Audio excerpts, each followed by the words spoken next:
नमस्कार, स्वागत है आप सभी का राज्यसभा टीवी में। मैं हूं श्याम सुंदर और आज हम चर्चा करेंगे जुवेनाइल जस्टिस बिल 2014 की, यानी उस विधायी पहल की जिसके तहत संगीन अपराध करने वाले 16 से 18 साल के किशोरों पर आम अदालत में मुकदमा चलेगा और उनको बालिगों की तरह सज़ा भी हो सकती है। लेकिन सबसे पहले चर्चा उस पृष्ठभूमि की जिस पृष्ठभूमि में इस बिल को लाया गया और जिसको लेकर ये पूरी बहस शुरू हुई।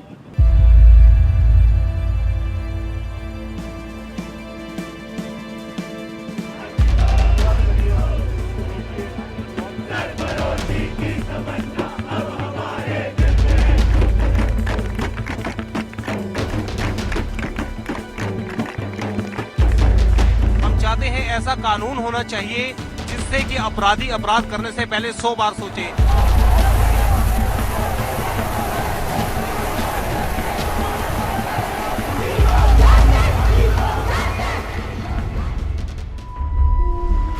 सोलह दिसंबर 2012 की रात दिल्ली में चलती बस में एक युवती से हुए गैंग रेप ने पूरे देश को झकझोर दिया।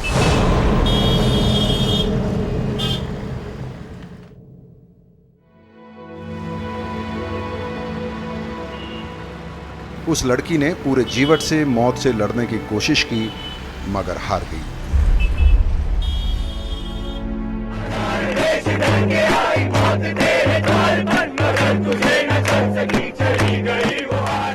लेकिन मरने से पहले वह सारे देश को जगा गई। समाज ने उसे निर्भया नाम दिया। तब लोग बलात्कार और इसकी संस्कृति के खिलाफ जगह जगह सड़कों पर उतरे।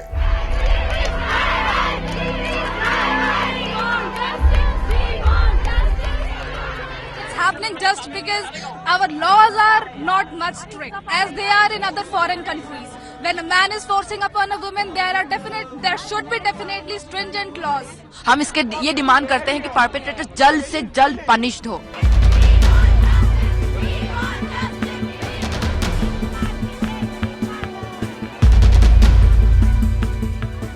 महिलाओं की सुरक्षा और स्वतंत्रता के सवाल जिस संजीदगी से भारतीय समाज में निर्भया बलात्कार कांड के बाद उठे, वैसा पहले कभी नहीं हुआ था। सड़क से लेकर संसद तक ये बहस आगे बढ़ी। आप मुझे बताइए, इस तरह की घटना की शिकार महिला ना जिंदा में रही और ना मरे में रही। वो एक जीवित लाश बनकर के अपना जीवन जिएगी अगर बच गई तो। अभी जीवन और मौत का संघर्ष झेल रही है, पता नहीं बचेगी कि नहीं बचेगी, लेकिन अगर बच गई तो पूरी जिंदगी एक जिंदा लाश की तरह से गुजारेगी। क्या ऐसे लोगों को फांसी की सजा नहीं होनी चाहिए?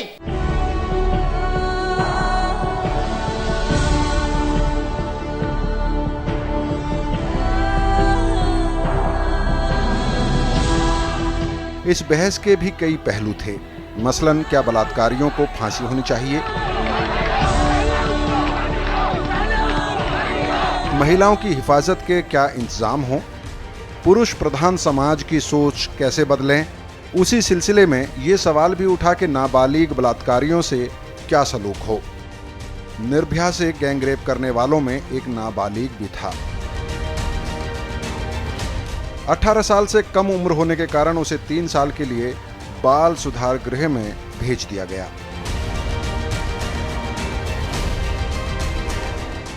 यानी वह सख्त सजा से बच गया।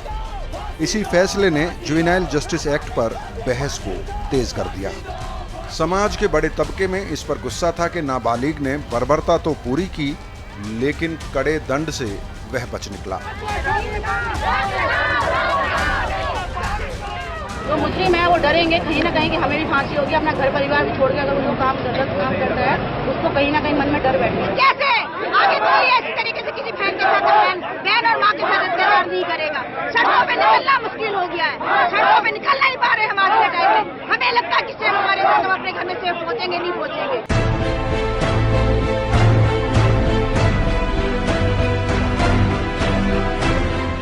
मगर कानून के जानकार और सामाजिक कार्यकर्ताओं की अपनी दलीलें थीं। तत्कालीन यूपीए सरकार ने उनको ज़्यादा तवज्जो दी।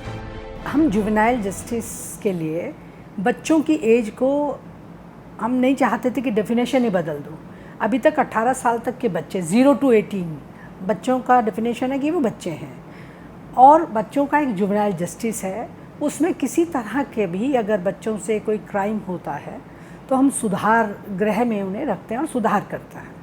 तो मेरा मानना ये था कि बच्चों की उम्र कम ना की जाए, जिससे ऐसा ना लगे कि हम 18 साल से 15 साल के बच्चे को एक ऐसी पेनल्टी उसके ऊपर इस तरह का हम केस अगर बन जाता है तो हम उसको दूसरे जो बड़े लोग हैं उनकी तरह ही सज़ा मिले, ऐसा नहीं चाहते थे। इसलिए मैंने कहा था कि उम्र नहीं बदलनी चाहिए, क्योंकि हमारे यहाँ वोटिंग राइट 18 को है, प्रॉपर्टी राइट 18 में है, या हर तरह से लाइसेंस हम 18 बनाए, तो अगर हम 15 करेंगे तो क्या ये सब चीज़ें बदली जाएंगी?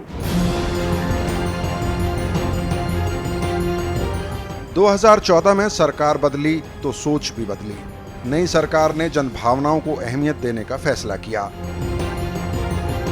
12 अगस्त 2014 को लोकसभा में जुवेनाइल जस्टिस एक्ट में संशोधन का बिल पेश कर दिया गया। The bill, when enacted, will also provide a minimum deterrence to the juveniles from ruining their future and their victims' future by committing heinous crimes. तो निर्भया कांड के बाद दो तरह की राय सामने आई। पहली राय ये थी कि इस कानून में कोई छेड़छाड़ ना की जाए और 16 से 18 साल के जो किशोर संगीन अपराधों में फंस जाते हैं उनको सुधरने का मौका दिया जाए, उनका पुनर्वास किया जाए। जबकि दूसरा तबका था जो कह रहा था इनको सख्त सज़ा मिलनी चाहिए। इस तबके का कहना था कि आज के ज़माने में बच्चे जल्दी समझदार और जवान होते हैं, इसलिए उनको बालिगों की तरह ही माना जाना चाहिए, और अगर वो संगीन अपराध करते हैं तो उनको मुकदमे का सामना करना पड़े और उनको सख्त सज़ा भी मिले। फिलहाल juvenile justice care and protection of children act 2000 अमल में है। साल 2000 में बने कानून ने 1986 के कानून की जगह ली थी। इस कानून के पीछे की सोच थी कि जो बच्चे किसी वजह से अपराध कर बैठते हैं उनको सुधरने का अवसर मिलना चाहिए। जोर उनके पुनर्वास पर था। मान्यता यह है कि खास हालात की वजह से अपराध में फंसे बच्चों और किशोरों के प्रति बदले की भावना से बचा जाना चाहिए। सन 2000 का कानून जिस भावना से प्रेरित था उसे बाल अधिकारों से जुड़े अंतर्राष्ट्रीय समझौतों का भी समर्थन हासिल है। जुवेनाइल जस्टिस एक्ट का आधार ये है कि एक उम्र तक बच्चे का एक मेंटली मैच्योर नहीं होते, उनको ये नहीं पता होता वो कर क्या रहे। इसलिए इस सिचुएशन में अगर आप किसी बच्चे को पुलिस के हाथ दे दो या उनको जेल में डाल दो, उनको हार्डन क्रिमिनल्स के साथ रख दो, तो उनको वो रिहैबिलिट नहीं हो पाएंगे, रिफॉर्म नहीं हो पाएंगे, वो सिचुएशन ज़्यादा हार्डन क्रिमिनल्स खुद ही बन जाएंगे। इसलिए ये एकदम सही प्रिंसिपल है कि जो बच्चे हैं जिनमें मैच्योरिटी नहीं है, उनको पता ही नहीं उन्हें वो कर क्या रहे हैं, उनके लिए एक सेपरेट ट्रीटमेंट होनी चाहिए। The children are the foundation of our nation. Lok Sabha से पास हुए जुवेनाइल जस्टिस संशोधन विधेयक में सबसे अहम बदलाव उम्र सीमा का है। इस बिल में प्रावधान है कि 16 से 18 साल के किशोर संगीन अपराध करते हैं तो उन्हें बालिगों की तरह ही मुकदमे का सामना करना होगा। उन्हें वयस्क अपराधियों के साथ ही जेल में रहना होगा। कम जघन्य अपराध में शामिल रहा नाबालिग अगर 21 साल की उम्र के बाद पकड़ा जाता है तो उस पर भी बालिग की तरह ही मुकदमा चलेगा। हालांकि इसका फैसला जुवेनाइल जस्टिस बोर्ड करेगा कि किस नाबालिग अपराधी को बालिग श्रेणी में रखा जाए। ऐसा बोर्ड हर जिले में बनेगा। यानी इस प्रावधान के सहारे बिल में संतुलन लाने की कोशिश भी की गई। सरकार का दावा है कि इस बिल में बच्चों के हितों की रक्षा के पुख्ता इंतजाम हैं। No discrimination against a child on any grounds including sex, caste, ethnicity, place of birth, disability and equality of access, opportunity and treatment to every child. Therefore, the bill is in consonance with Article 15, which prohibits discrimination on grounds of religion, race, caste, sex or place of birth. लेकिन लोकसभा में इस पर आम राय नहीं थी। बहस के दौरान बिल के प्रावधानों पर कई सवाल उठे तो बच्चों के अपराधी बनने की वजहों को तलाशने की कोशिशें भी हुई। मैं बड़ी जिम्मेदारी के साथ इस बात को इस ऐवान के सामने रखना चाहूँगा कि अगर ये बिल कानून में तब्दील होगा तो यकीनन इसका सबसे बड़ा गलत इस्तेमाल अगर किसी पर होगा तो मुस्लिम अक़लियत, आदिवासी और दलित बच्चों के और बच्चों के ऊपर होगा। वो क्यों होगा? इसलिए होगा सर कि 27 अप्रैल के दिन छत्तीसगढ़ में सुकमा डिस्ट्रिक्ट में कोमागुंडे विलेज में 3 आदिवासी लड़कियां जिनकी उम्र 15 साल की थी, वो सीआरपीएफ और स्पेशल फोर्स को देखकर जो भैंस चरा रही थी भागना शुरू किया। इन पुलिस सीआरपीएफ ने, स्पेशल टास्क फोर्स ने उनको गिरफ्तार किया, ये कहकर उनको पकड़ा कि उनको देखकर क्यों भागना शुरू किए। 8 घंटे उनको जंगल में चलाया, रात भर पुलिस स्टेशन में रखा उन आदिवासी 15-16 साल की लड़कियों को, और अभी भी वो जेल में है और उनके ऊपर आर्म्स एक्ट लगाया गया है। पूरा बस्तर रीजन सर केरला के बराबर है और एक भी बच्चियों के लिए वहां पर होम नहीं है। किशोर जिस तरह का और बालक जिस तरह का आचरण करता है महोदय, वो आचरण क्योंकि किशोर का मन जो सामाजिक व्यवस्था और जो उसके आसपास का परिवेश है उसके प्रतिबिंब, उसके दर्पण में उसके मन एक दर्पण के रूप में कार्य करता है और उस परिवेश का प्रतिबिंब जो है उसके मन पे दिखाई देता है, साफ साफ दिखाई देता है, उसका आचरण उसका प्रतिबिंब होता है। बच्चे आज कहते हैं कि जन्म दिया तो शिक्षा दो। हम बच्चों को शिक्षा नहीं दे रहे हैं। भारत में ज्ञान की रोशनी नहीं जा रही है, अंधकार में है। अंधकार में रहेगा तो जीवन में भटकाव होगा, भटकाव होगा तो उसमें तो बुरी आदतें आएगी, बुरी आदतें आएगी तो कई जो है ऐसी घटनाएं होगी जो दुखद और जो है अत्यंत ही खतरनाक होगी। इसीलिए आज जो है जैसे मौसम का मियाज बदल रहा है, उससे कई जगह जो है छोटे बच्चों का भी मियाज पर जो असर पड़ा है। हमें इसको देखना पड़ेगा। चटकीले विज्ञापन हो रहे हैं, यह भी जो है दुखद है। चटकीले विज्ञापन हमारे भविष्य को अंधकार में ले जा रहा है। मुद्दा बाल अधिकारों पर हुए अंतर्राष्ट्रीय समझौतों का भी है जिनसे भारत बंधा हुआ है। और बड़ा प्रश्न ये है कि क्या 16 से 18 साल के बीच के किशोरों को जेल में बंद करने से अपराध कम हो जाएंगे? Putting away people. Today, do we as a nation want to come and say that look, 1.2% people who have committed crimes and are juveniles, we have put them away? That is not the question. Dr. Tharoor gave statistics, Madam Minister gave statistics saying juvenile crimes are increasing. This nation, through this bill, has to send a message that yes, we believe in reform.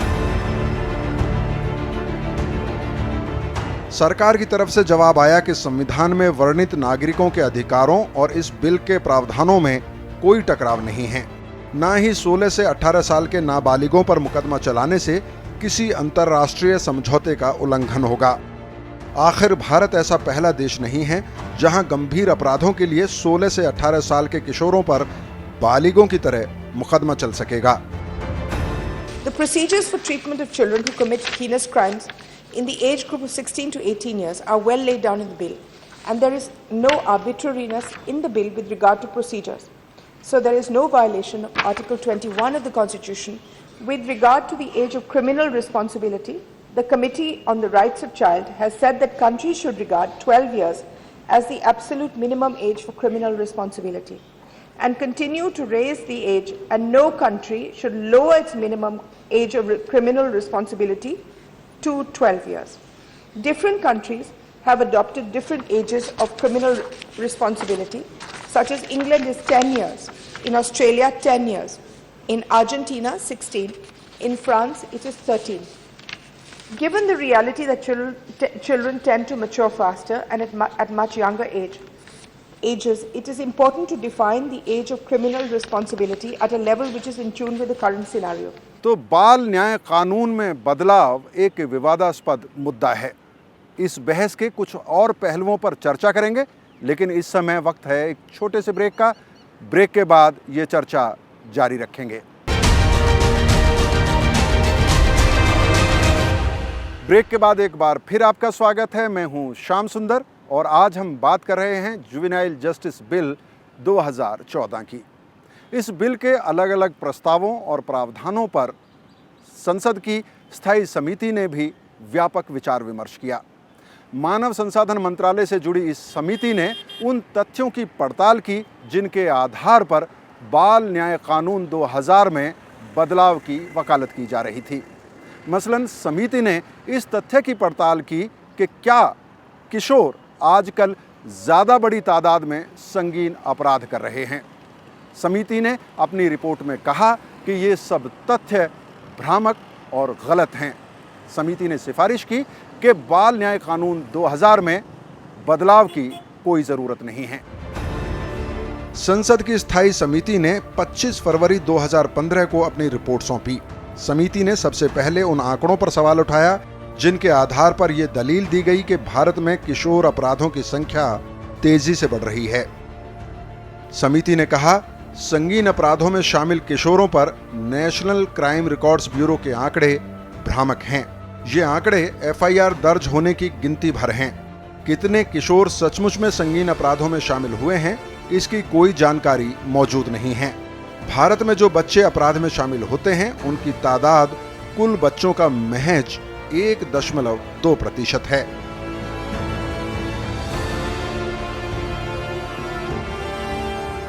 संसद की स्थायी समिति ने कई संवैधानिक मुद्दे भी उठाए।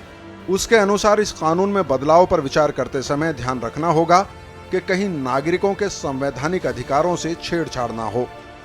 समिति ने कहा, वर्ष 2000 के कानून में 16 से 18 साल की उम्र की नजाकत को ध्यान में रखा गया था। यह कानून सुधार और पुनर्वास की सोच पर आधारित है।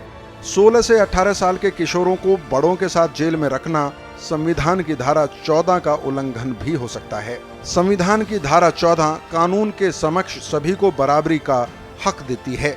साथ ही संविधान की धारा 15(3) संसद को बच्चों के अधिकारों की रक्षा के लिए विशेष कानून बनाने का अधिकार देती है।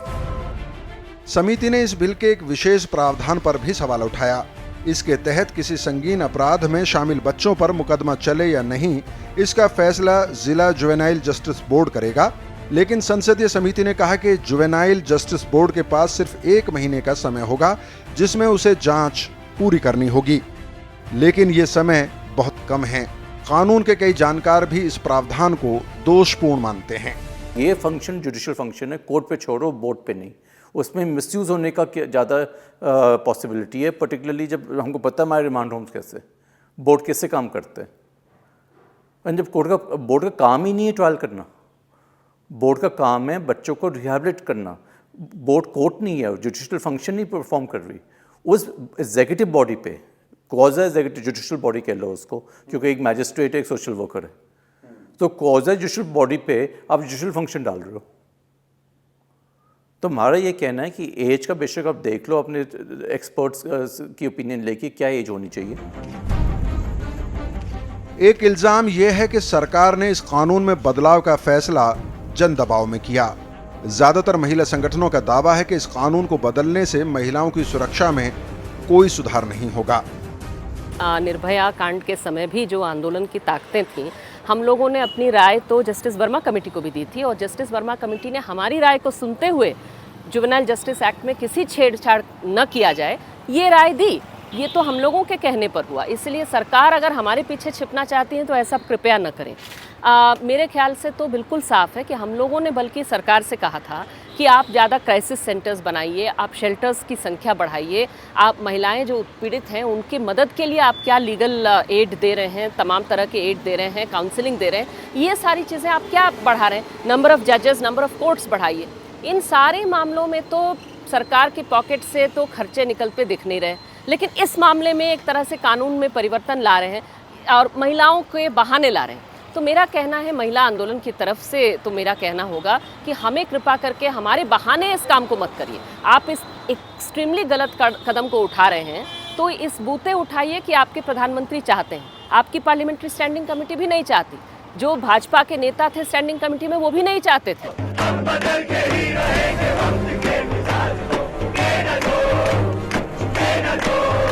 अनेक सामाजिक कार्यकर्ताओं और समाजशास्त्रियों की राय रही है कि अपराध की गंभीरता पर जोर देने की बजाय ध्यान इस पर दिया जाना चाहिए कि 16 से 18 साल का कोई किशोर आखिर क्यों जुर्म कर बैठता है। सेक्सुअलिटी जो है वो बच्चे में बहुत ही बेबीहुड से ही शुरू होती है। ये गलत समझदारी है, कॉमन सेंस जो है, अंडरस्टैंडिंग, ये बिल्कुल गलत है कि सेक्सुअली डेवलप्ड आजकल लोग जल्दी हो जा रहे हैं। आजकल ही नहीं, हमेशा से ही, अगर आप अपना फ्रॉइड पढ़िए तो बचपन से ही बच्चों को सेक्सुअल कोई फीलिंग्स होती हैं। तो उसके आधार पर आप एडल्टहुड नहीं तय कर सकते हैं। दूसरी बात, तीसरी बात ये कि अगर आपने बच्चों को एडल्ट जेल्स में भेजा तो आप हमेशा के लिए एडल्ट क्रिमिनल्स तैयार कर रहे हैं, बल्कि कोशिश होनी चाहिए कि जिन्होंने एडल्टहुड से पहले अगर कोई क्राइम कमिट की है तो उसमें अभी चेंज की गुंजाइश है, रिफॉर्म की गुंजाइश है। रिफॉर्म करने की पूरी कोशिश में हम लोगों को लगना चाहिए। ये ज़्यादातर जो महिला आंदोलन के संगठन हैं उनकी भी यही राय है। यह बिल अभी राज्यसभा में जाएगा, जाहिर है वहां भी इस पर गंभीर बहस होगी। ये बात सही है कि निर्भया कांड जैसी शर्मनाक घटनाएं किसी भी देश और समाज को हिला कर रख देती हैं, लेकिन क्या किसी एक घटना से अपने उन बच्चों को जिनका दिमाग अभी विकसित हो रहा है, उन्हें समाज के लिए खतरा मान लेना सही समझदारी है? क्या अपने किशोरों को जेल में ठूंस कर कोई समाज सुरक्षित हो सकता है?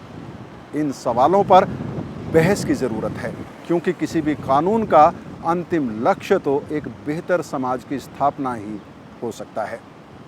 कैमरामैन कमलजीत और पूरी राज्यसभा टीम के साथ मुझे अनुमति दें। नमस्कार।